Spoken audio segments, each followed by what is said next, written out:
Swastiastu.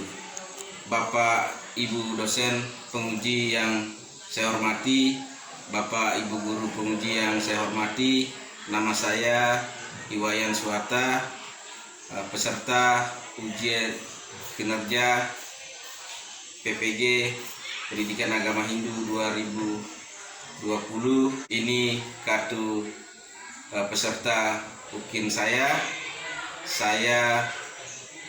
melakukan praktek uji kinerja pada hari Senin tanggal 7 Desember 2020 di kelas 8 SMP Satap 6 Sojol dengan materi Atman sebagai sumber hidup.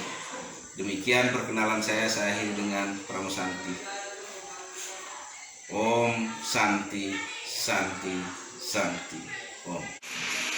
Om Swastiastu.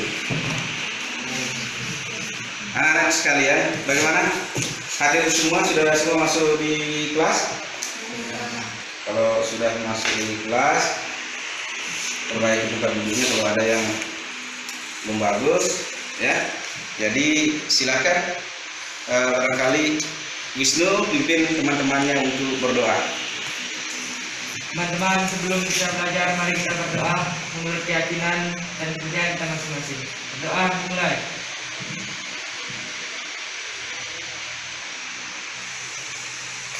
Selesai. Jadi anak-anak sekalian,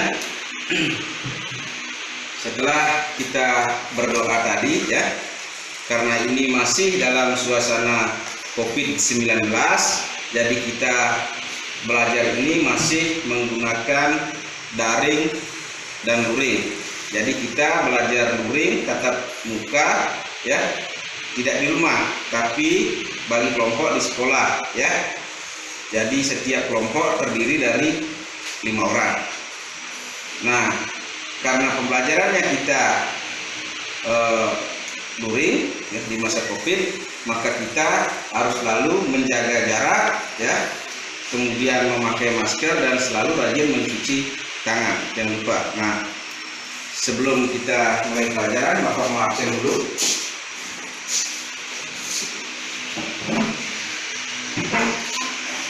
Wisnu ada? Komang Tia, Budi, Desa, Madewi. Jadi semua ada. Karena semua hadir, ya.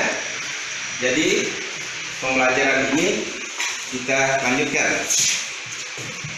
Nah, sebelum kita lanjut pada materi, ya, anak-anak sekalian, di dalam kehidupan kita, ya, di dalam hidup kita ini ada yang menjiwai raga kita, ya. Ada di dalam diri kita yang menghidupi kita sehingga kita bisa hidup. Menurut anak-anak, ada yang tahu apa kira-kira yang membuat kita hidup? Ada yang tahu? Siapa yang tahu? Angkat tangan. Iya, Atman. Jadi materi kita kali ini adalah tentang Atman sebagai sumber hidup, ya. Nah, Atman yang ada dalam diri kita itulah yang menjadikan diri kita ini hidup, ya. Sebelum kita lanjut, Bapak akan menjelaskan dulu apa tujuan kita dalam pembelajaran materi Atman sebagai sumber hidup. Nah, setelah proses pembelajaran ini berlangsung, ya, peserta didik dapat yang pertama meyakini adanya Atman sebagai sumber hidup makhluk hidup. Yang kedua, menerima Atman sebagai sumber hidup makhluk hidup. Yang ketiga, menghayati dan mengamalkan Atman sebagai sumber hidup makhluk hidup. Kemudian yang keempat, menunjukkan sikap menghayati Atman sebagai sumber hidup makhluk hidup. Yang kelima, berperilaku jujur terhadap sesama, berpedoman pada Atman sebagai sumber hidup makhluk hidup. Kemudian menjelaskan pengertian daripada Atman.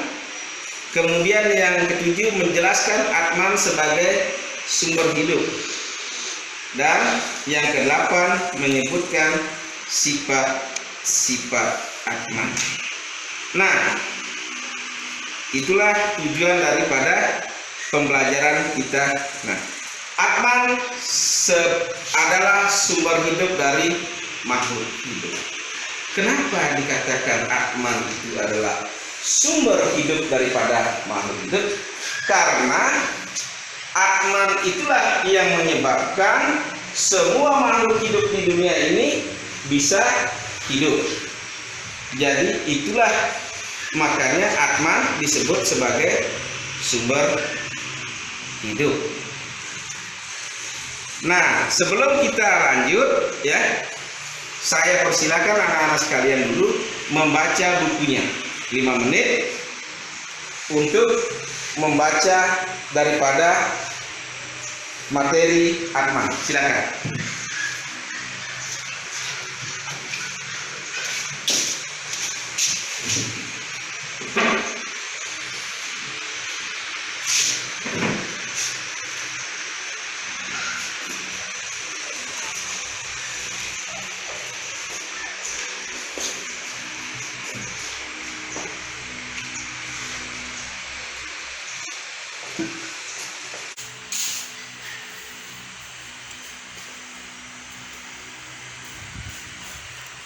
Setelah kalian membaca materi tentang Atman, ada yang tahu apa pengertian daripada Atman? Coba, saya mau tahu. Angkat tangan. Atman itu apa? Coba, kemudian.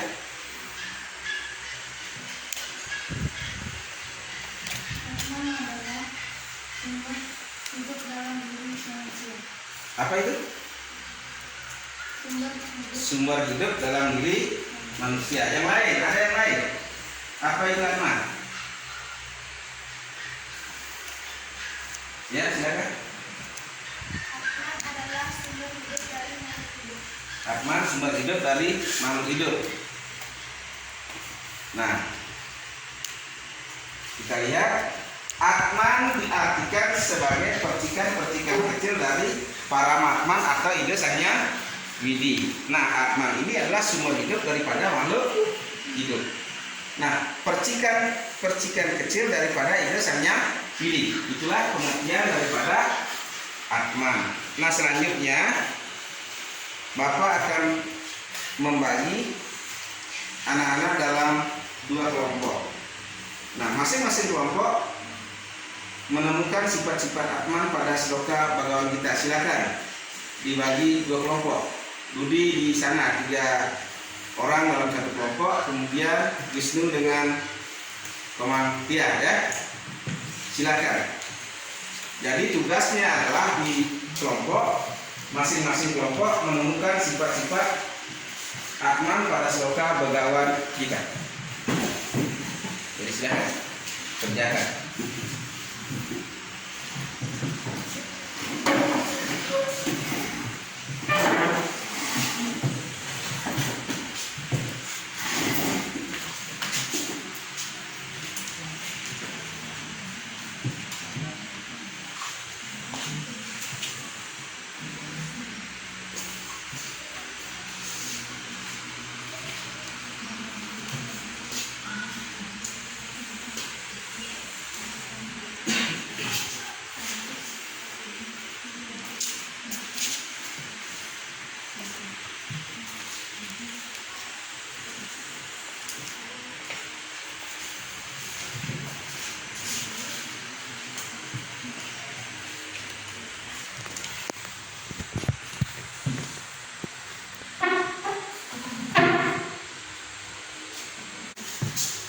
Jadi perhatikan ya, baca sloka-sloka Bhagavad Gita ya. Kemudian kalian temukan sifat-sifat Atmannya ya. Jadi diskusikan dengan teman.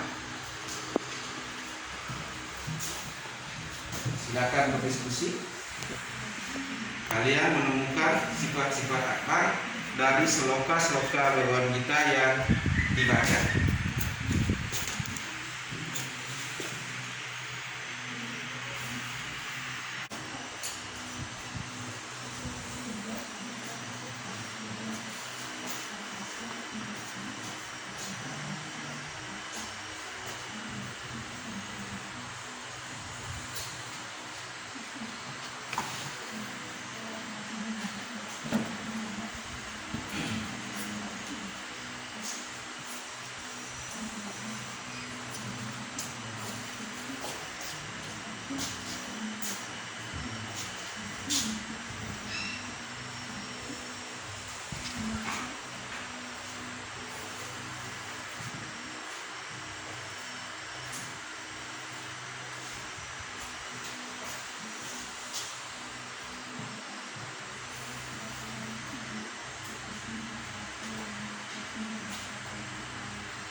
Jadi bagaimana, sudah selesai diskusinya?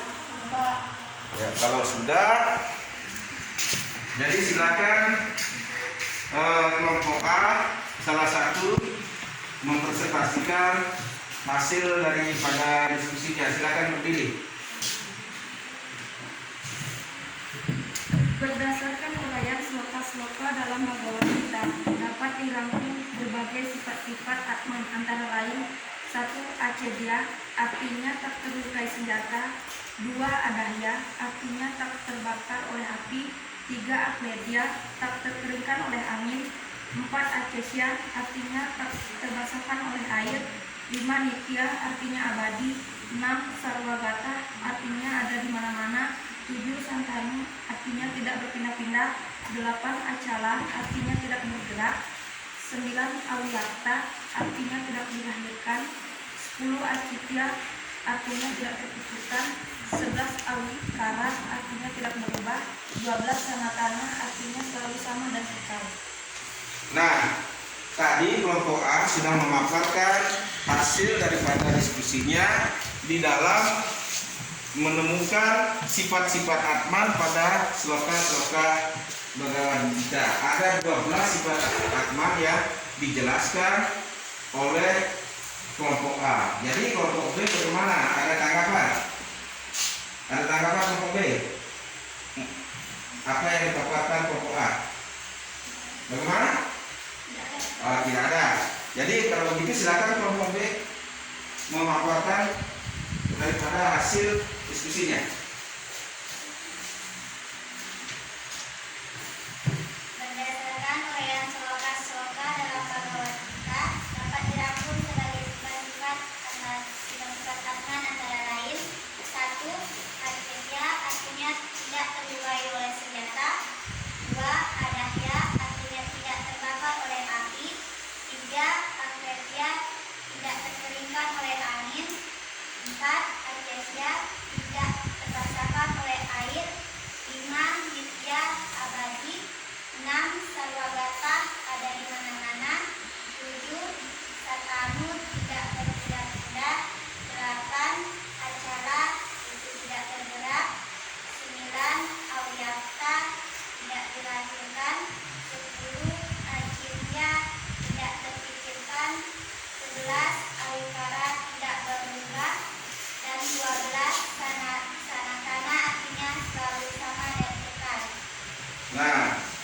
Demikian tadi kelompok B sudah memaparkan daripada hasil diskusinya tentang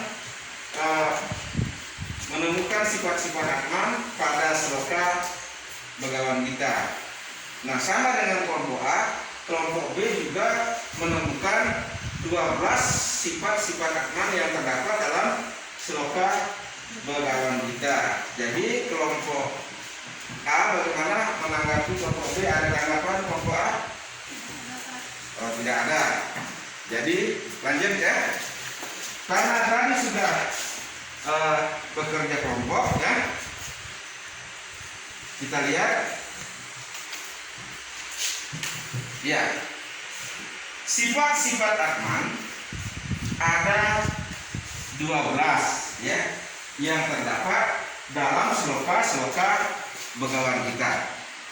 Yang pertama, acedia, tidak terlukai oleh senjata.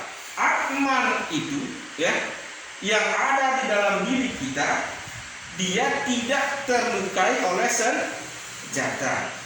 Yang kedua, adanya tak terbakar oleh api. Bagaimanapun kita bakar itu Atman itu tidak terbakar oleh api. Kemudian yang ketiga, akledia, tak terkeringkan oleh angin. Kemudian yang keempat, acesia, tak terbasahkan oleh air. Yang kelima, nitya, artinya abadi, berarti tidak mati ya. Kemudian yang keenam, sarwagata, ada di mana-mana. Kemudian yang ketujuh, satanu, tidak berpindah-pindah. Kemudian yang kedelapan, acala, tidak bergerak. Yang kesembilan, awiyata, tidak dilahirkan. Tidak dilahirkan dalam hal ini berarti diciptakan ya. Kemudian acintya, tak terpikirkan.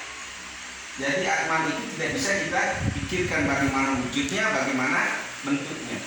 Kemudian awikara, tidak berubah ya. Tidak berubah berarti tidak lelaki, tidak perempuan ya.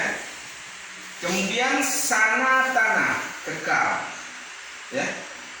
Jadi sifat-sifat Tuhan ini sesuai yang anak-anak sekalian tadi diskusikan yang terdapat di dalam sloka-sloka Begawan Gita ada 12. Yang pertama, acedia. Yang kedua, adahya. Yang ketiga, akledia. Yang keempat, acesia. Yang kelima, nitya. Yang keenam, sarwagata. Yang ketujuh, satanu. Yang kedelapan, acala. Yang kesembilan, awiyata. Yang ke-10, acintya. Yang ke-11, awikara. Dan yang ke-12, sanatana. Jadi silakan anak-anak sekalian kembali ke tempat masing-masing dulu. Nah, setelah kembali ke tempat duduk masing-masing ya, apakah ada yang bertanya mengenai apa yang sudah Bapak jelaskan tadi? Silakan, siapa yang bertanya? Tangan. Silakan, Ade Wiwi. Apakah sifat Atman sama dengan Tuhan? Nah, pertanyaannya bagus sekali ya untuk Ade Wiwi. Apakah sifat Atman sama dengan sifat Tuhan? Nah, Atman bersumber dari Tuhan. Atman adalah percikan terkecil daripada Tuhan. Percikan-percikan terkecil daripada ide Sang Hyang Widi. Nah, ada beberapa pandangan ya, termasuk salah satu pandangannya bahwa Atman sama dengan sifat-sifat Brahma. Sifat-sifat Atman ini sama dengan sifat-sifat daripada Brahma. Berarti sifat-sifat Tuhan sama dengan sifat-sifat Atman, atau sifat-sifat Atman sama dengan sifat-sifat Tuhan. Bagaimana, Pak Dewi? Sudah jelas? Yang lain ada yang bertanya lagi? Silakan, silakan, Budi. Apakah Atman itu hanya satu karena sumbernya hanya satu, yaitu Tuhan. Nah, apakah Atman itu hanya satu? Kalau ide Sang Hyang Widi kan satu yang Maha Esa. Karena sumbernya hanya satu, apakah Atman itu satu? Tidak, Atman itu ada banyak, ya. Bapak contohkan. Di setiap orang ada Atman masing-masing, ya kan? Setiap manusia. Di makhluk hidup lainnya, ya. Contohnya apa makhluk hidup? Binatang, ya. Ada masing-masing Atman yang lain. Atmannya sapi, ya. Sapi satu dengan sapi lain berbeda. Kemudian binatang satu dengan binatang lain beda. Begitu juga dengan tumbuhan. Nah, ini juga salah satu merupakan pendapat ya bahwa Atman itu ada banyak. Contohnya, ide Sang Hyang Widi lautan, ya. Sang Hyang Widi itulah lautan satu, ya kan? Kemudian airnya diambil, dikasih dalam botol, ya. Misalnya botol itu adalah botol minuman. Apakah bisa disebut air dalam botol itu lautan? Tidak kan? Berarti bukan tukar, sudah menjadi Atman yang berada dalam botol yang menghidupi daripada badan kasar itu. Maka ya, kalau ada lagi air laut diambil ke dalam jerigen, ya, air laut satu sama sumbernya kan, tapi berbeda antara air laut yang satu dengan yang ada di dalam botol. Sama-sama tidak bisa juga disebut lautan, tapi bersumber daripada lautan. Begitulah Atman itu. Sumbernya Sang Hyang Widi merupakan percikan-percikan terkecil berada di dalam diri manusia, berada di dalam diri binatang dan tumbuh-tumbuhan, menghidupi daripada semua makhluk hidup, ya. Itu ada banyak, ya. Bukan cuma satu, berbeda-beda.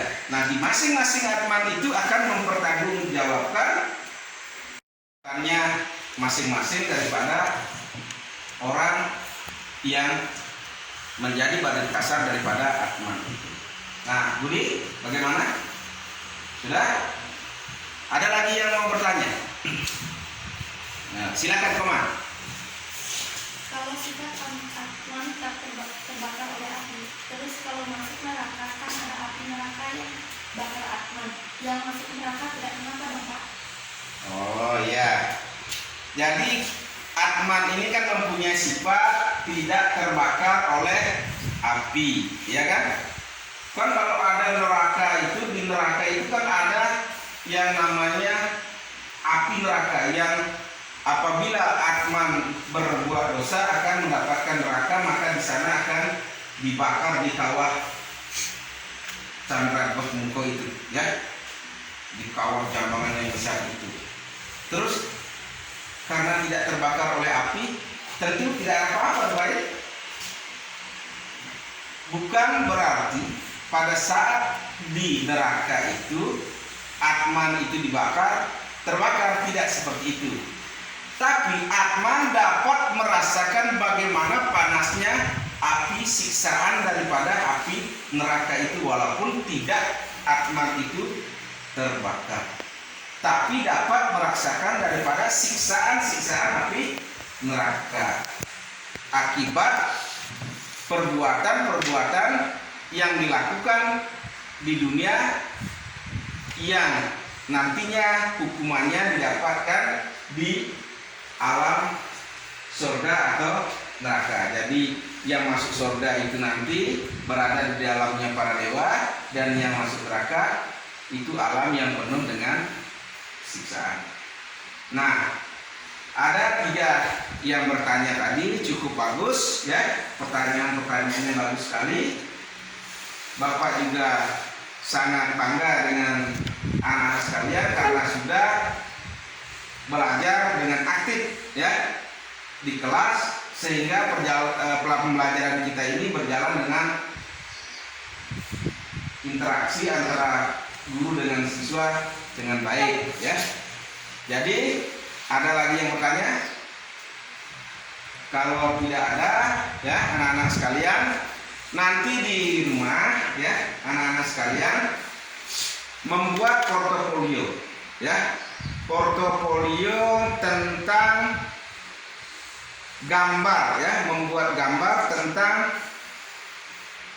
apa saja, ya tentang makhluk apa saja, ya buat 5 yang diisi oleh Atman atau yang dihidupi oleh Atman. Jadi makhluk 5 dibuat, ya mulai manusia, binatang, tumbuhan dan lain sebagainya yang menurut anak-anak, ya itu di dalam tubuhnya dihidupi oleh Atman. Jadi ada 5. Itu buat sebagai portofolio.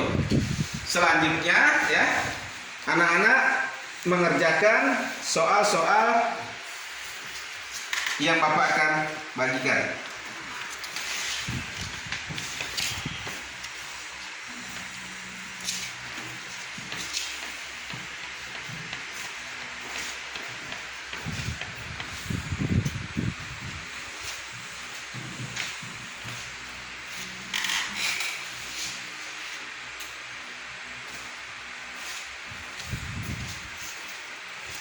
Jadi anak-anak sekalian silakan kerjakan soal-soal ini.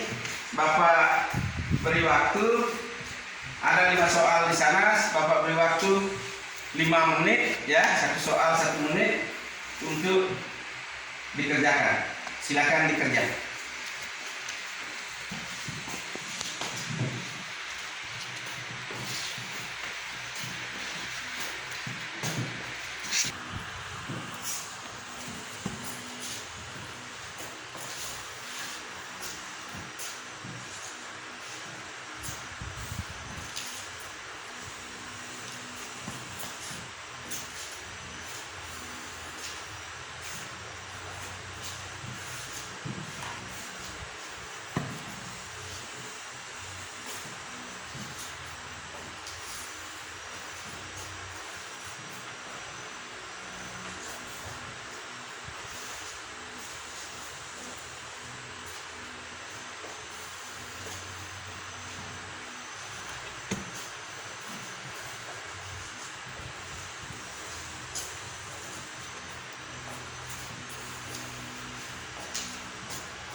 Oke, sudah selesai. Coba jawabannya kita dulu ya. Wisnu dengan Komangkia ya. Kemudian jawabannya Desa kasihkan Budi. Kemudian Mali Wiwi kasihkan Desa, Budi kasihkan Mali Wiwi ya. Jadi kita akan bahas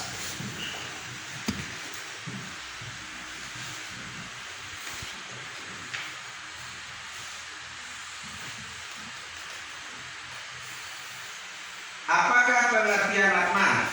Pengertian Atman adalah percikan kecil daripada ide sangnya Budi. Apa saja sifat-sifat Atman menurut kitab suci Bhagavad Gita? Sifat-sifat Atman ada berapa? Ada 12. Akredya, Adahya,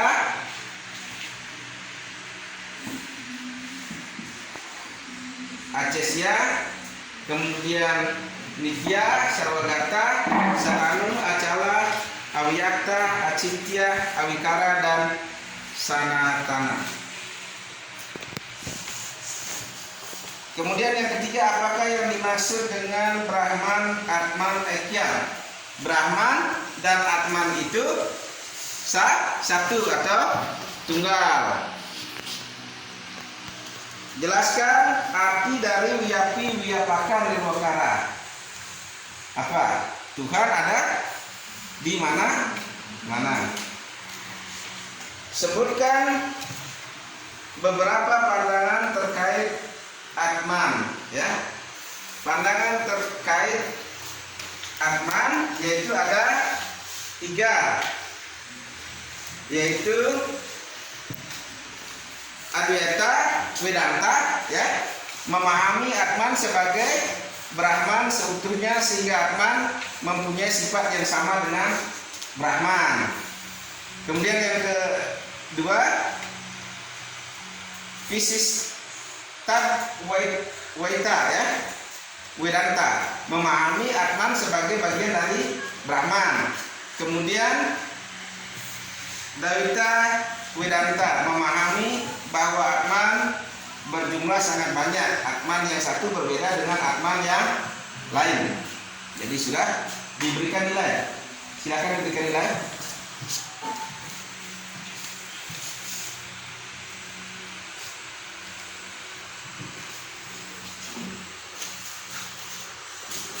Jadi Bapak akan masukkan nilainya dulu ke daftar nilai, ya. Komangkia ada berapa? Benar semua atau ada yang salah berapa Komangkia? Benar semua. Benar semua. Wisnu? Benar semua, Pak. Benar semua. Budi? Budi? Benar semua. Benar semua. Desa? Salah satu. Wiwi? Salah satu. Nah, jadi dari jawaban-jawaban kalian, ya, ada Desa dengan Wiwi tadi salah di soal nomor 5, ya, soal nomor 5. Nah, selanjutnya anak-anak sekalian, ya, Bapak akan simpulkan materi yang kita pelajari tentang Atman sebagai sumber hidup. Nah, Atman ini, ya, adalah percikan-percikan terkecil dari ide Sang Hyang Budi, dan Atman inilah yang menghidupi daripada semua makhluk hidup, baik itu manusia, binatang, dan tumbuh-tumbuhan. Nah, di dalam diri daripada makhluk itu, ya, terdapat Atman. Sehingga apabila Atman itu pergi daripada makhluk hidup itu, maka makhluk hidup itu akan mati, ya. Jadi Atman kalau berpisah dari badan kasar. Badan wadah yang ditempati, maka badan wadah itu akan mati. Atman ini akan kembali kepada ide sangnya widi wasa, ya, ke alam nirwana. Nah, anak-anak sekalian, di dalam sloka-sloka Begawan Gita tadi sudah kita diskusikan bersama bahwa ada 12 sifat Atman yang kalian temukan dalam sloka Begawan Gita. Yang pertama, Acedya tak terlukai oleh senjata. Kemudian Adahya tidak terbakar oleh api. Kemudian Akledya tidak terkeringkan oleh angin. Acesya tak terbasahkan oleh air. Nitya abadi sarwagata ada di mana-mana. Satanu tidak berpindah-pindah. Acala tidak bergerak. Awyata tidak dilahirkan. Acintya tak terpikirkan. Awikara tidak berubah. Sanatana kekal. Ya, itulah ya sifat-sifat daripada Atman. Nah, anak-anak sekalian, setelah kalian mempelajari ini, ingat kalian harus belajar dengan baik di rumah. Itu tugas portofolio yang Bapak berikan, kerjakan nanti di rumah. Ingat, kalian harus semangat dalam belajar. Walaupun kita ada pada masa pandemi COVID-19, tapi kita harus selalu semangat dalam belajar. Siapa yang selalu belajar di rumah? Ya, semua belajar ya.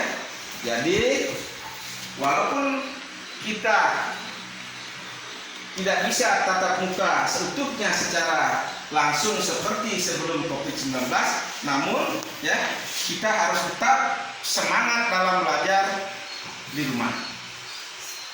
Nah, minggu depan kita akan lanjutkan materi Atman ini pada sub berikutnya, ya, sub materi berikutnya.